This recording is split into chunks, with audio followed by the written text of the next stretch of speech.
Mês de maio é o mês da família. E eu, pensando com os meus botões, queria falar sobre família. E Deus colocou essa ideia: encontros, desencontros e reencontros. Porque, como eu já disse centenas de vezes daqui da frente, aquela família que você vê nos comerciais de margarina não existe. Não pense você que o seu vizinho vive aquilo. Não pense você que o seu colega de trabalho vive daquela maneira. Aquilo é uma propaganda, é uma peça publicitária. Família Doriana não existe. Creio que família é bem isso: encontros, desencontros e, pela graça de Deus, reencontros. Talvez você já tenha lido o primeiro livro da Bíblia. Torço para que sim. E como Gênesis consola o nosso coração, A gente acha que a nossa família é torta, que a nossa família não tem jeito, que Deus não sorriu para a nossa família, fez careta para ela. Até que a gente abre o primeiro livro da Bíblia e começa a ler Gênesis. Que conforto, Que consolo. Perto das famílias de Abraão, de Isaac, de Jacó, a nossa é uma família doriana. A nossa é uma família daquelas peças publicitárias das margarinas. E eu quero convidar você justamente para essa leitura. Nós vamos começar com o nosso pai Abraão. E depois nós vamos continuar com os descendentes de Abraão. E a gente vai conversar um pouquinho a respeito das famílias que eles constituíram, que eles construíram. Antes de mergulharmos no texto bíblico, essa frase aqui. Essa frase vai ser a moldura do nosso mês de maio. Vai ser a moldura. A frase vai emoldurar o conteúdo das pregações. Ainda não encontrei nenhuma família perfeita, ideal, em que tudo sempre está bem. Não. A Bíblia, sendo a palavra de Deus, não esconde as falhas das pessoas, o lado negativo das relações familiares. E com isso, nós nos identificamos com essas famílias e pessoas.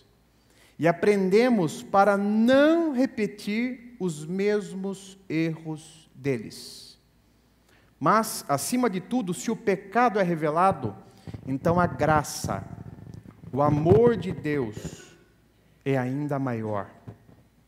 Por exemplo, se a Bíblia fala de brigas e divisões, ela não deixa de falar da maravilha que é a reconciliação, a paz e a restauração de pessoas e famílias, conforme a boa vontade de Deus. Pastor Paulo Ensfeld, um pastor luterano. A Bíblia mostra, com todos os contornos, os pecados, os erros, os desvios, as mazelas das famílias registradas nas Sagradas Escrituras. Mas a Bíblia também aponta o caminho da reconciliação, o caminho do perdão, o caminho da partilha, da misericórdia, da graça. E isso para nós é um alento, é uma esperança. Porque por mais que erremos, e nós erramos, diante de nós a possibilidade da reconciliação, diante de nós a possibilidade do perdão, diante de nós a possibilidade de tratar com amor, com graça, com misericórdia cônjuge, o pai, a mãe, o irmão, a irmã. Sempre existe a possibilidade. Bem, nós vamos encarar um capítulo difícil. É difícil porque dentro da nossa cultura beira o absurdo que aconteceu em Gênesis capítulo 16. Mas eu queria mergulhar com vocês não só na palavra de Deus, mas no contexto. Nós estamos distanciados mais ou menos 5.000 anos do texto bíblico e nós vivemos no Ocidente. Então é assim que nós vamos ler, respeitando esses 5.000 anos e essa diferença cultural, mas tentando se colocar na pele, tentando enxergar, tentando ver o pano de fundo, como é que a trama foi acontecendo, como é que a narrativa foi surgindo, como é que os conflitos começaram a ser costurados. Vamos mergulhar em Gênesis 16. O texto diz assim: Ora, Sarai, mulher de Abrão, não lhe dera nenhum filho. Como tinha uma serva egípcia chamada Agar, disse a Abrão: Já que o Senhor me impediu de ter filhos, possua minha serva. Talvez eu possa formar família por meio dela. Abrão atendeu a proposta de Sarai. Quando isso aconteceu, já fazia 10 anos que Abrão, seu marido, vivia em Canaã. Foi nessa ocasião que Sarai, sua mulher, entregou sua serva egípcia Agar a Abrão. Ele possuiu Agar e ela engravidou. Quando se viu grávida, começou a olhar com desprezo para sua senhora. Então Sarai disse a Abrão: Caia sobre você a afronta que venho sofrendo. Coloquei minha serva em seus braços e agora que ela sabe que engravidou, despreza-me. Que o Senhor seja o juiz entre mim e você. Respondeu Abrão a Sarai: Sua serva está em suas mãos. Faça com ela o que achar melhor. Então Sarai tanto maltratou Agar que esta acabou fugindo. O anjo do Senhor encontrou Agar perto de uma fonte no deserto, no caminho de Sur, e perguntou-lhe: Agar, serva de Sarai, de onde você vem? Para onde vai? Respondeu ela: Estou fugindo de Sarai, a minha senhora. Disse-lhe então o anjo do Senhor: Volte a sua senhora e sujeite-se a ela. Disse mais o anjo: Multiplicarei tanto seus descendentes que ninguém os poderá contar.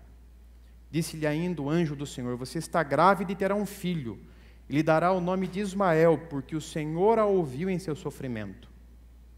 Ele será como um jumento selvagem, sua mão será contra todos, e a mão de todos contra ele. Ele viverá em hostilidade contra todos os seus irmãos. Este foi o nome que ela deu ao Senhor, que lhe havia falado: Tu és o Deus que me vê. Pois dissera: Teria eu visto aquele que me vê? Por isso, o poço que fica entre Cádiz e Bered foi chamado de Beer-Lai-Roi, que significa: junto ao poço, eu vi aquele que me vê. Agar teve um filho de Abrão. Este lhe deu o nome de Ismael. Abrão estava com 86 anos de idade quando Agar lhe deu Ismael. Vamos orar mais uma vez? Eu queria que você, nessa hora, com os olhos fechados, você pensasse na sua família. Que você pensasse no seu cônjuge. Que você pensasse nos seus filhos, suas filhas. Vou ser bem franco com você. Talvez o seu sonho, o anelo da sua alma seja um marido transformado, uma mulher transformada, filhos transformados, filhas transformadas, pais transformados. Isso é possível? Isso é possível? Eu vou ser bem franco com você. por força, por violência, jamais. Mas pelo poder do Espírito Santo de Deus, as transformações são possíveis. Deus pode fazer, Deus pode operar, Deus pode curar, Deus pode libertar, Deus pode unir, Deus pode reunir, Deus pode estabelecer o perdão, Deus pode tirar o obstáculo, o empecilho. Deus pode fazer vir o novo, Deus pode enviar renovo à sua vida e à vida da sua família. Deus pode. Eu acredito nesse milagre, no milagre que o Evangelho de Jesus pode fazer na pessoa e na família. O Evangelho de Jesus pode transformar. Eu não posso transformar a Mariela não pode me transformar, mas o Evangelho de Jesus pode nos transformar. Eu não posso transformar a Marina não pode me transformar, mas o Evangelho de Jesus pode nos transformar. Senhor, ajuda-nos na nossa fraqueza, na nossa pequenez. Ajuda-nos, Senhor, onde falta força em nós, onde falta esperança em nós. Talvez, Senhor, há tempos, não oramos pela nossa família, porque desistimos dela. Mas nesta noite nós queremos clamar, Senhor, misericórdia. Misericórdia, Senhor. Olha para o nosso lar, para a nossa casa, para a nossa família. E como nós cantamos com o Tássio, opere, Senhor. Faça a sua obra. Mude, transforme, cure, liberte, tire toda a porcaria, toda a sujeira varrida para debaixo do tapete por anos, décadas. Que o Senhor limpe, que o Senhor purifique os corações, que o Senhor una, que o Senhor reúna, porque o Senhor pode fazer. O Senhor tem os corações em suas mãos. O Senhor pode endurecer o coração, o Senhor pode amolecer o coração. Só o Senhor pode fazer, e é isso que eu peço nesta noite, que o Senhor amoleça os corações, Senhor. Em nome de Jesus. Amém. A primeira questão é: barriga de aluguel no Antigo Testamento? Mas barriga de aluguel parece ser uma coisa tão recente. Alguém que empresta o seu ventre para que nele seja gerado uma vida. Algo recente, recentíssimo. Não, né? Isso é antigo, é muito antigo, mas é que hoje assumiu outros contornos, uma outra moldura. Mas desde os tempos da Bíblia, isso acontecia, e eu diria para você, não era considerado um ato imoral, ao contrário, era aceito, tanto no aspecto social, como cultural, como solução para o drama da esterilidade, porque uma mulher que não gerasse filhos, dentro da cultura do Antigo Testamento, uma mulher que não gerasse filhos não era mulher.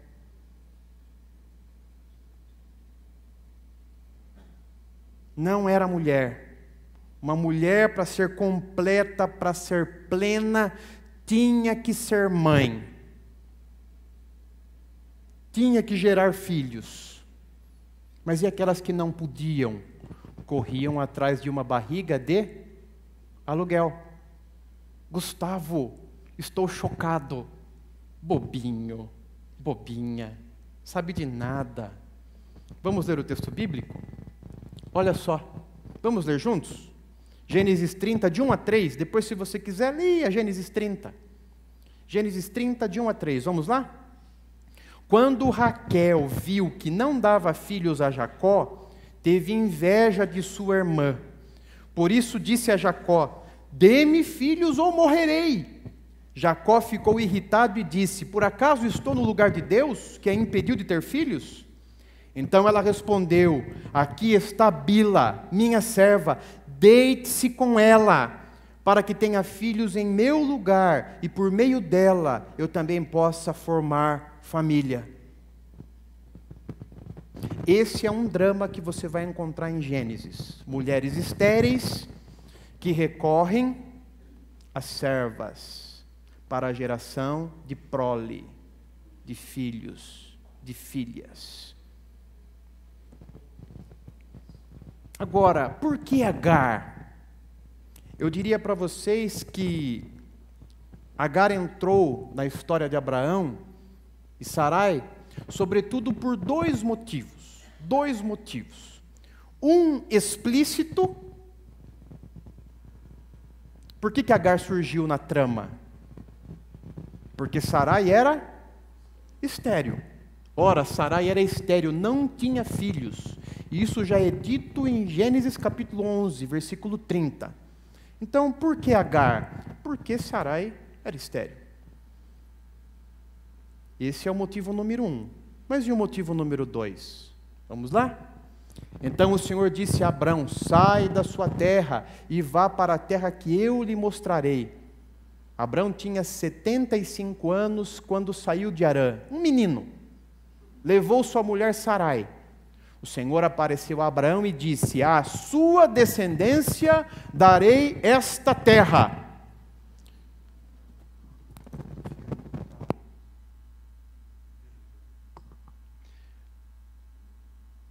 Havia uma promessa de Deus. Havia uma promessa de Deus para Abraão e para Sarai. Uma promessa que envolvia o casal e a descendência do casal. Só que já fazia 10 anos que Abraão vivia em Canaã, e foi nessa ocasião que Sarai, sua mulher, entregou sua serva egípcia Agar a Abraão. Bem, se com 75 anos ele saiu de Harã, e já fazia 10 anos que Abraão vivia em Canaã, ele estava com 85. Uma promessa de Deus que tardava a se cumprir.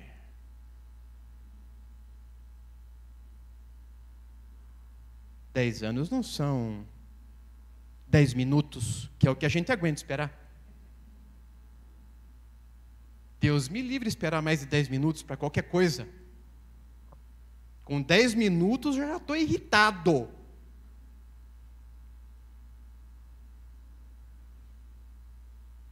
Você já pensou esperar 10 dias?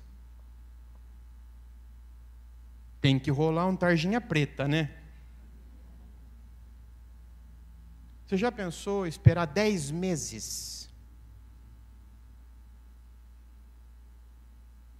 Você já esperou 10 meses por algo? Tem gente que está assim com a cabeça. E 10 anos? Por que Agar entra no jogo? Porque Sarai era estéril e porque havia uma promessa de Deus que tardava em se cumprir. E Abraão e Sarai não tiveram paciência, estrutura, força interior e sucumbiram. E aí o que aconteceu? Agar empoderada. Tão logo a gravidez se confirma, Agar passa a se considerar superior à sua patroa e a desprezá-lo. O versículo 4 diz: quando se viu grávida, começou a olhar com desprezo para sua senhora. Empoderada, Agar deseja agora se tornar concubina. E qual é o argumento de Agar para ela tornar-se uma mulher empoderada? Ó, meu ventre está cheio, estou grávida. Esse é o argumento dela, ela tem um filho. E isso dá ascensão para ela, dá projeção para ela. Ela cresce.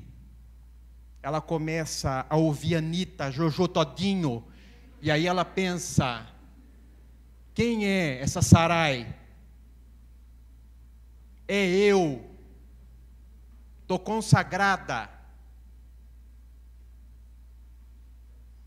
Mas até aquele momento, Agar ocupava posição diferenciada. Quem era Agar? Era apenas uma serva de cultura egípcia. Mas a partir da gravidez, ela se vê como uma privilegiada, empoderada, com direitos familiares. Num gráfico, é mais ou menos isso que acontece. Ela está aqui, ó.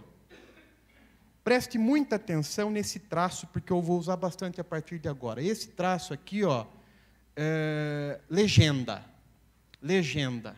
Esse traço aqui é o limite, é a fronteira. Então, como serva, ela esbarrava nesse limite aqui, ó. Ela era serva.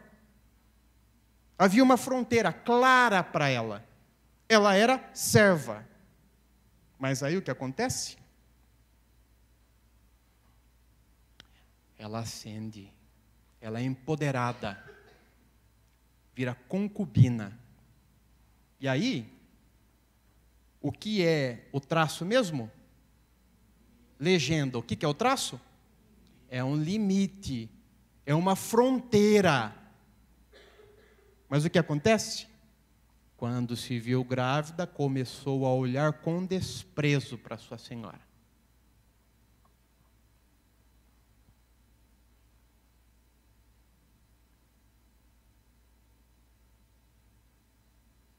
Você viu como a gente arruma confusão?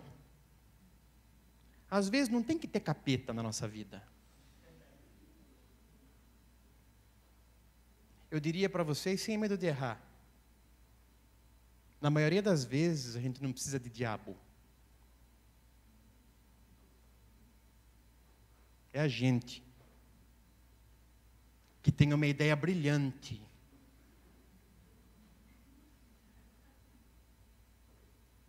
Olha o que aconteceu. Ela estava aqui, ó, era uma servinha. Servinha com S, gente, não com C. Estava aqui, ó, mas de repente ela está ambicionando aqui, ó, mas ela sabe que aqui não dá. Aqui é muito para ela, mas ela está aqui, ó, batendo nessa fronteira, ela está batendo nesse limite aqui, ó, porque ela está olhando com desprezo para a esposa de Abraão. Repito, como a gente se mete em confusão, não? Com o nosso brilhantismo, as nossas ideias. Tive uma ideia, por favor, não me conte. Eu não quero saber, não quero ser cúmplice.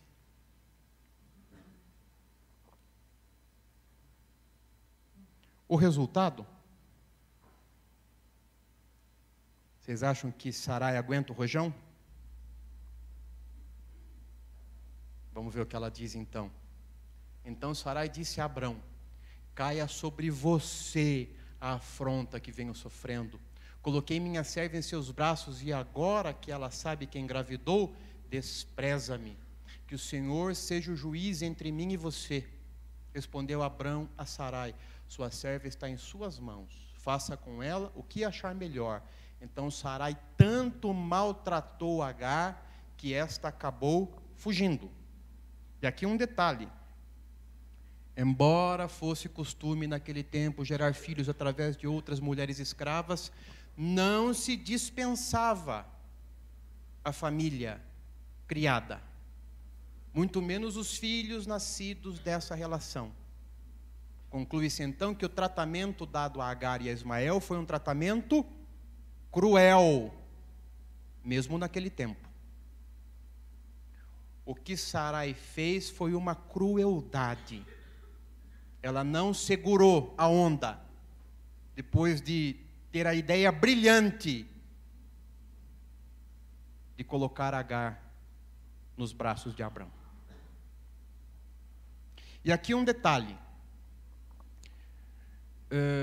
Senão vão dizer que eu estou crucificando Sarai, Agar. Abrão, ele desde o princípio foi omisso. Aqui foi omisso mais uma vez. Porque como chefe do clã, ele poderia ter dito para a sua senhora: vai chorar no seu quarto, na sua cama, que é lugar quente. A mulher não vai sair daqui. Ele podia ter feito isso como chefe do clã. Mas o que ele fez? Alá Pôncio Pilatos, ele lavou as... Decida você. Então o tratamento dispensado por Abrão e Sarai a Agar e a Ismael foi um tratamento cruel. Mesmo para a época, não se fazia o que eles fizeram. Bem, o que eu vou levar para casa? Aqui já dá para a gente colocar o princípio. Vamos ler todos juntos? Vamos lá? Respeite e proteja as fronteiras do seu relacionamento conjugal. Vamos ler de novo? Forte, vamos lá? Respeite e proteja as fronteiras do seu relacionamento conjugal. Se você quiser tirar o relacionamento conjugal e colocar as fronteiras da sua família, cabe também. É que como nós vamos falar sobre casamento, eu preferi relacionamento conjugal, mas podemos trocar relacionamento conjugal, podemos colocar família. Cabe também. Cabe também fronteiras que precisam ser respeitadas e que precisam ser protegidas. Porque, caso contrário, o relacionamento conjugal, a família vai para o ralo. Pastor, não estou entendendo. Que história é essa de fronteira? Que história é essa de fronteira?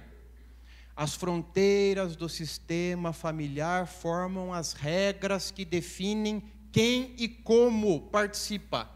Sua função é proteger a diferenciação do sistema, delineando nitidamente quem são os responsáveis, quem detém autoridade e quais os direitos e deveres que devem ser cumpridos para a manutenção do sistema. O que eu quero dizer com fronteiras? São as regras. É aquele marco que o casal, no caso, estabelece. Ninguém passa para cá. E a gente também não ultrapassa esse limite que nós estabelecemos. É a família. Aliás, eu não sei se o meu pai ensinou certo ou se o meu pai ensinou errado para mim. Ora eu acho que ele ensinou certo, ora eu acho que ele ensinou errado. Mas ele sempre me disse: Gustavo, família é eu, sua mãe, você e o seu irmão.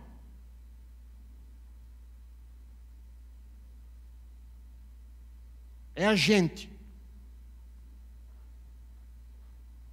Então a roupa suja é a gente. É claro que às vezes a gente precisa de um conselho de uma pessoa mais experiente, de uma pessoa mais vivida. E aí entram os avós, e aí entra um tio, entra uma tia. Mas o meu pai me ensinou dessa maneira. E é dessa maneira que eu enxergo a fronteira. A fronteira é um limite. Quem está dentro não dá um passo para fora, e quem está fora não mete a colher dentro. É a fronteira. É o limite. E isso precisa ser respeitado. Isso precisa ser protegido. Porque senão vira a casa de ninguém. Vira bagunça. Fronteiras, limites. Olhe para o seu relacionamento. As fronteiras, os limites, têm sido obedecidos, respeitados? Não tem? Não tem boi na linha? Não tem gente opinando e gente que não deveria opinar. Não tem gente querendo meter a colher, mas não deveria. Só que às vezes a gente abaixa a guarda e deixa. E deixa. Um outro exemplo que eu pensei, às vezes é o filho. Às vezes é a filha, às vezes é a prole que detona o casamento. Vou dar um exemplo aqui. Ah, pega lá no berço, traz aqui na nossa cama. Viu? Eu estou muito cansado, não aguento mais levantar para ir olhar essa criança. Coloca aqui na nossa cama. Deixa ele aqui no nosso meio. E nunca mais sai.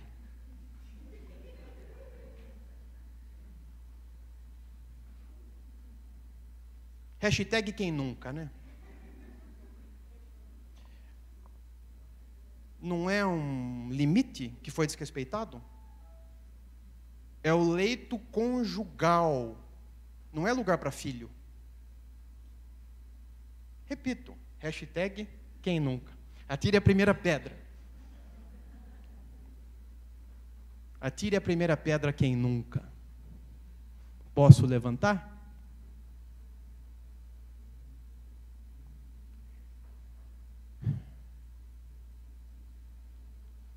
Às vezes é aquele vale night, né? Aquele dia da semana que a mulher libera o marido para estar com os amigos, o marido libera a mulher para estar com as amigas. Mas aquilo vai se tornando algo exagerado, exagerado, exagerado. E aí o maridão acha que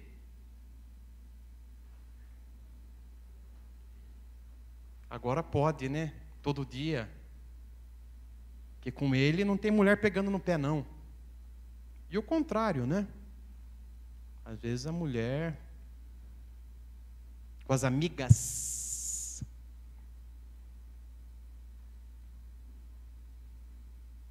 E Deus me livre, marido no meu pé. Sai do meu pé, chulé.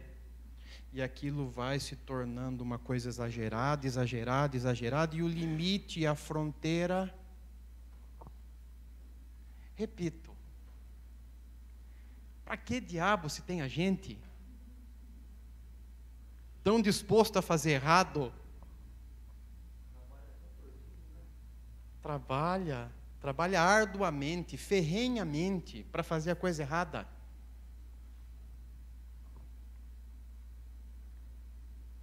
Vejam só a sucessão de erros ou a sucessão de desrespeito aos limites, à fronteira. Vamos começar com Sarai. Olha lá. Disse a Abrão: já que o Senhor me impediu de ter filhos, possua a minha serva. Talvez eu possa formar família por meio dela. Olha aqui o limite, ó. Olha aqui a fronteira. E olha aqui a sugestão dela. Olha que bênção. Olha que maravilha. E daí Abraão, que deve ter gostado da sugestão, né? Chateado ele não ficou, né?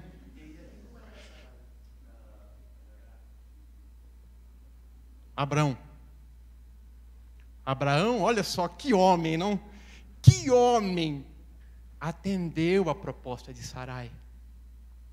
Ele possuiu Agar e ela engravidou. Por isso que homem não pode ser obediente, mulherada. Está vendo aqui, ó? Olha aqui o desastre de um pau mandado. O desastre que é um homem pau mandado. Abraão atendeu a proposta de Sarai.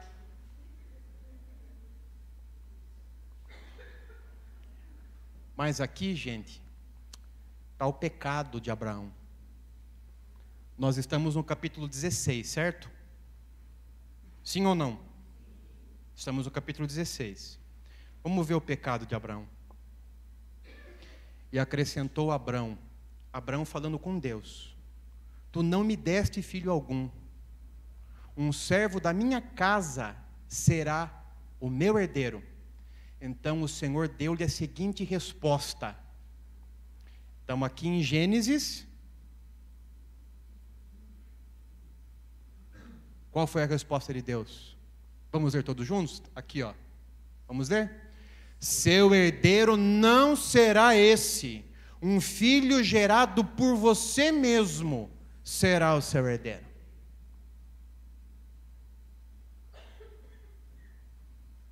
Aí está o pecado de Abraão. Ele não poderia ter atendido Sarai. Porque ele tentou jogar com Deus.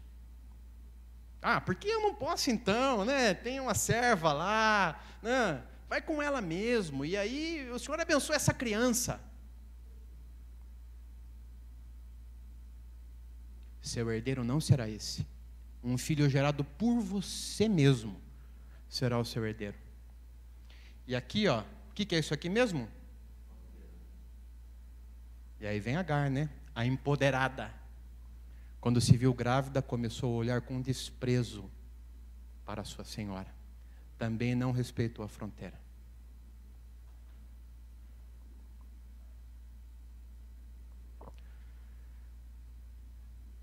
Voltando.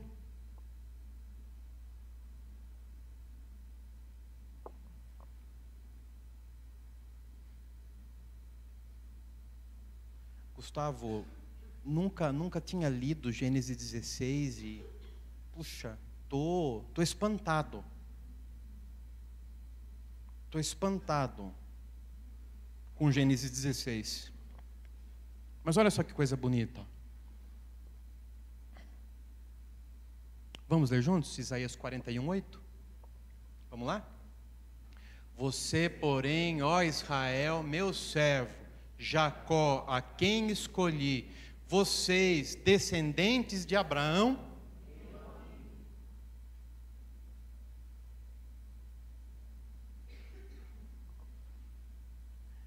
o que eu diria a respeito de Abraão? Abraão não foi perfeito. Abraão não teve um casamento perfeito. Abraão não teve uma família perfeita. Muito pelo contrário. Mas Abraão se dispôs a andar com Deus e tornou-se amigo dele. E por isso Deus abençoou Abraão. Davi é o único chamado de o homem segundo o coração de Deus. Abraão é o único a quem Deus se dirigiu assim: meu amigo. Vamos mudar os nossos óculos? Talvez você já tenha frequentado alguma igreja e ouviu o pastor pregando, que Deus tenha misericórdia desse pastor. Talvez você já tenha ouvido o pastor dizendo o seguinte: você tem que ser perfeito. Você tem que ser um marido perfeito. Sua família tem que ser perfeita. Lhufas.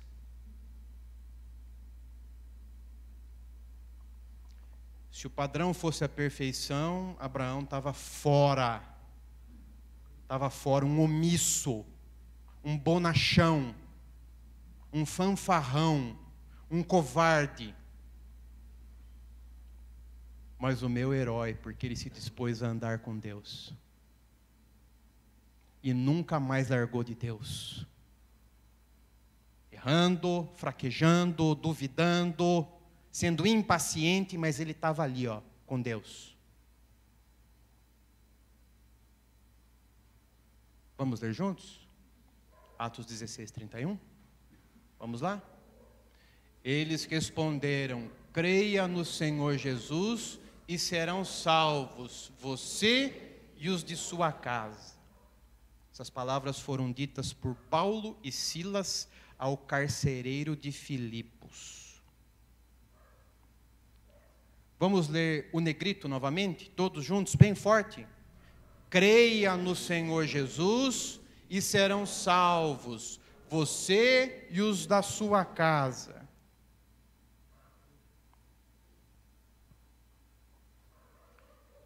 você não é perfeito, ou você aí eu também estou nisso. Você não tem um casamento perfeito e nunca terá. Vou voltar. Você não é perfeito e nunca será. Você não tem um casamento perfeito e nunca terá. Você não tem uma família perfeita e nunca terá.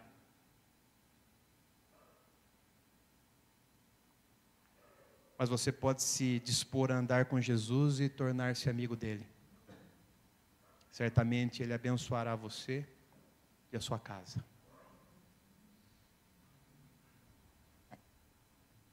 Vamos, pela última vez, reler todos juntos o princípio?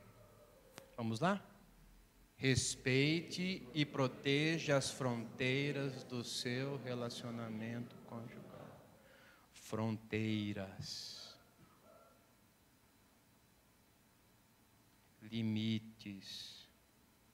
Eu não posso passar daqui para lá, e quem está fora também tem que ser convidado a passar de lá para cá. Tem que ser convidado. Se eu perguntar a opinião, fala. Se eu não perguntar,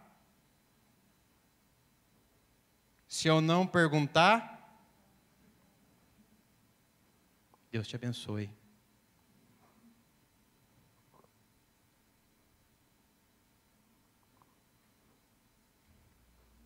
Senhor, obrigado pela sua palavra.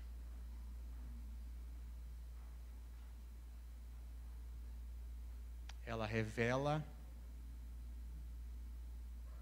o pior de nós e revela também a sua graça, que revela o melhor de nós. Como eu orei no princípio, cura-nos, liberta-nos, Senhor. O Senhor pode operar um milagre nas nossas vidas e na vida da nossa família. O Senhor pode unir, o Senhor pode reunir. E nesta noite é isso que nós pedimos em nome de Jesus. Amém.